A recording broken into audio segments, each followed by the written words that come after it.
A ver si grabamos esta cosa. ¿Cómo estamos? Yo creo que bien. Plutón episodio 2. Tenis de mesa. Estamos en Inglaterra, a mediados del siglo XIX, en lo que se conoce como época victoriana, porque justamente la reina era Victoria.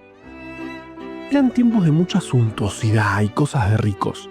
De hecho, según cuenta la historia, después de cenar, las personas de clases altas se ponían a jugar al tenis en la misma mesa donde recién habían comido. Usaban las cajas de cigarros como raquetas, los corchos del champán como pelota y una hilera de libros en el centro hacía de red. De a poco, como quien no quiere la cosa, nacía el ping-pong. A principios del siglo XX se empezaron a definir las reglas. La pelotita de celuloide que es muy liviana y hace ese ruido precioso cuando pica, el tamaño de las paletas, de la mesa y todo eso. De hecho, en 1921 se creó la Federación Internacional de Tenis de Mesa, y 5 años después fue el primer torneo internacional. El tenis de mesa, o mejor dicho ping pong o wiff-waff, como le decían al principio, se fue esparciendo por el mundo. Pero si bien en todos los países se juega, en China el deporte la rompió. El 60% de todos los campeones mundiales masculinos desde 1959 y todas, salvo 2, campeonas femeninas son de China. Pero además, y esto me parece increíble, el ping-pong fue fundamental para destrabar uno de los conflictos diplomáticos más importantes del siglo XX. El 24 de agosto de 2006, tras varios días de negociaciones intensas en la reunión de la Unión Astronómica Internacional, Julio y Gonzalo, 2 astrónomos uruguayos, lograron lo impensado: que el Comité de Definición de Planetas cambie su definición de qué es un planeta. A partir de ese día, para ser parte del Sistema Solar, un objeto debería cumplir 3 requisitos: orbitar alrededor del Sol, tener la suficiente masa para ser redondo y haber despejado su órbita de otros objetos. El problema es que Plutón no cumplía con la última condición y en un solo movimiento dejó de ser para siempre un planeta. ¿Un golpe a la historia? ¿Una corrección necesaria? ¿Quién sabe? Yo soy Juan Manuel Carballeda y esto es Plutón, un podcast de historias.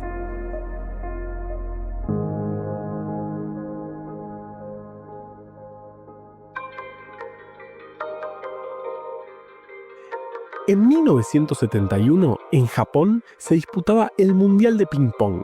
China llevaba algunos años sin participar, pero Mao Zedong, presidente de la República Popular, tomó la decisión de que la delegación china esté presente ese año. Era un momento bastante complicado, en plena Guerra Fría. Desde el triunfo de la Revolución China en 1949, Estados Unidos y la República Popular no tenían relaciones diplomáticas. Washington reconocía como la China legítima a Taiwán, y cualquier contacto con el gobierno de Mao era casi impensado. La guerra de Corea solo empeoró las cosas, y por años China estuvo aislada del mundo occidental. Por primera vez en mucho tiempo, en aquel mundial de ping-pong, se iban a cruzar los 2 países.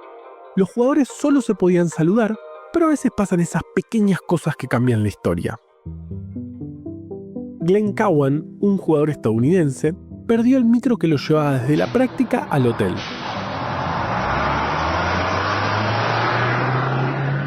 Cosa que me podría pasar tranquilamente.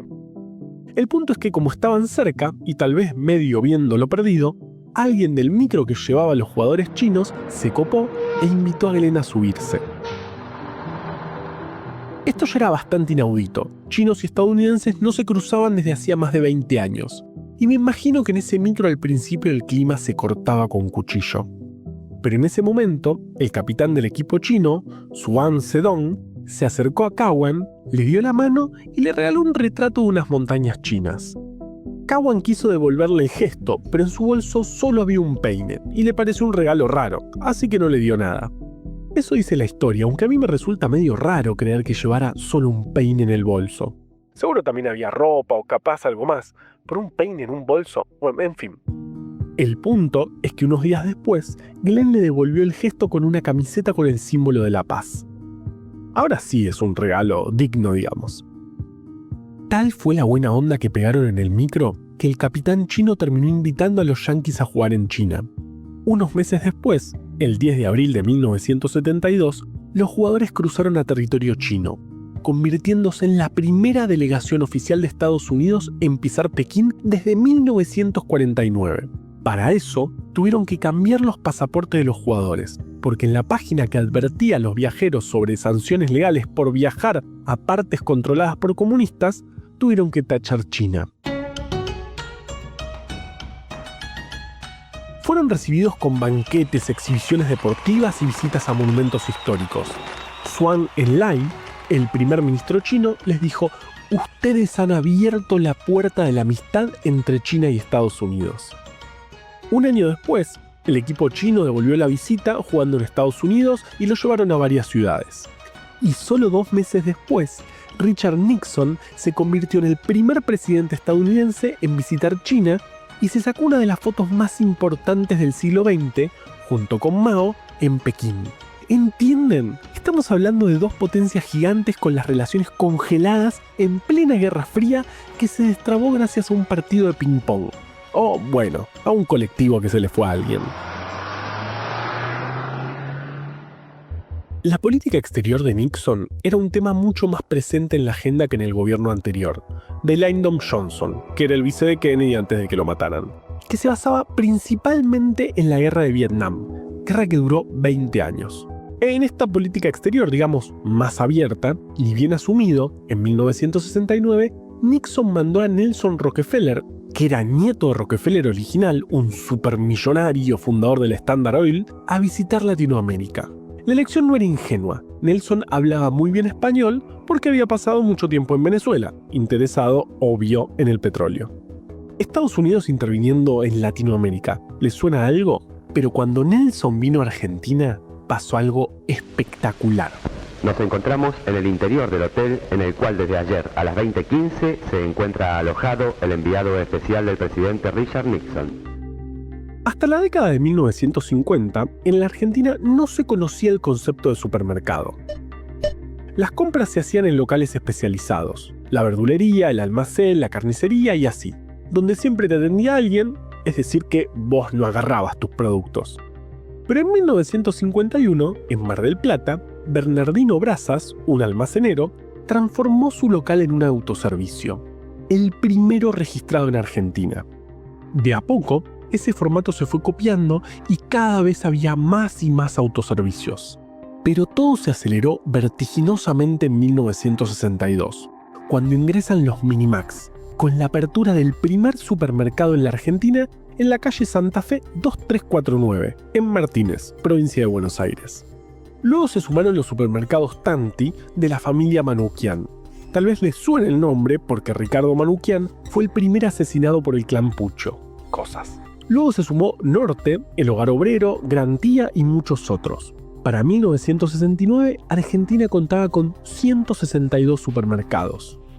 Ah, y un detalle que me olvidé de comentar es que los Minimax, que ya eran 20 en esa época, eran de la familia Rockefeller. Volvamos a la visita de Nelson Rockefeller a la Argentina. Estamos a fines de los 60, más precisamente en junio de 1969. Una fecha bastante interesante. Días antes había ocurrido el Cordobazo, que fue cuando SMATA, Sindicato de los Obreros de la Industria Automotriz, y el Sindicato de Luz y Fuerza de Córdoba convocaron un paro de 37 horas y recibieron un apoyo impresionante de toda la población, sobre todo de los estudiantes. La política económica del gobierno de Onganía, presidente de facto de ese momento, había golpeado muchísimo a los sueldos de los trabajadores y encima querían quitarles más derechos. El 29 de mayo, la ciudad de Córdoba amaneció sitiada por la policía, pero la protesta era masiva. Hubo una represión espantosa, y si bien no hay datos oficiales, se calcula que hubo 30 muertos y cientos de detenidos. La policía y el ejército recién retomaron el control de la ciudad el otro día, pero el gobierno de Onganía ya estaba golpeado. Pocos días después del Cordobazo, renunció el ministro de Economía, Krieger Bacena, y el propio Onganía un año después. Ese era el contexto de la visita de Rockefeller, digamos que estaba todo muy caldeado. El 30 de junio de 1969, en esos días tan intensos, Nelson iba a visitar al país.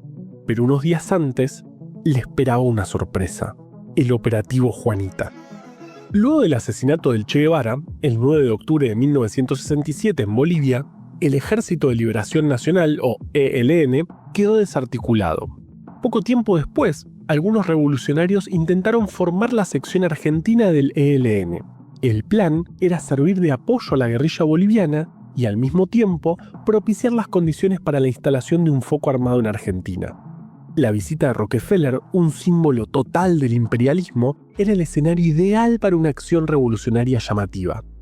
El operativo Juanita requirió de mucha planificación. El ELN se dividió en dos grupos. Uno estudiaba los movimientos de las sucursales de los Minimax y el otro investigaba posibles explosivos en un taller. Decidieron usar 3 partes de aluminio en polvo y una de óxido de plomo, que al combinarse generan una explosión y llamaradas de hasta 3000 grados centígrados. El aluminio en polvo lo compraron en un corralón de materiales, de hecho un tambor de 25 kilos. Nadie les preguntó para qué lo iban a utilizar, pero si les preguntaban, iban a responder que era para pintar los elásticos de las camas, ya que se solía preparar pintura con aluminio en polvo para darle color a elementos de metal. En el mismo lugar, compraron el óxido de plomo, habitualmente utilizado como antióxido. En la calle Libertad de la ciudad de Buenos Aires, consiguieron un revendedor de relojes al que le compraron 120 relojitos chiquitos a cuerda. Después compraron 120 pilas, 120 bombitas de luz de linterna y varios metros de cable. La idea era que a cierta hora, gracias al movimiento de las agujas, se encendiera la bombita, lo que desataría la combustión. Las primeras pruebas fueron un éxito. En un basural de la ciudad, encendieron 20 gramos de óxido de aluminio y eso alcanzó para derretir totalmente una lata de atún. El grupo que analizaba los movimientos de los supermercados también había hecho su trabajo. Todos los Minimax cerraban a las 20 y el personal se quedaba haciendo orden y limpieza hasta las 22:30. Después de eso, quedaban vacíos. En uno de los supermercados también funcionaba una tintorería, que como no tenía nada que ver con los Rockefeller, descartaron ese supermercado para operar. Por eso y otras cuestiones logísticas, se quedaron con 13 locales para hacer el operativo. En cada uno había asignados 8 miembros del ELN. La mitad debía entrar, mientras que los otros tenían la misión de quedarse afuera vigilando.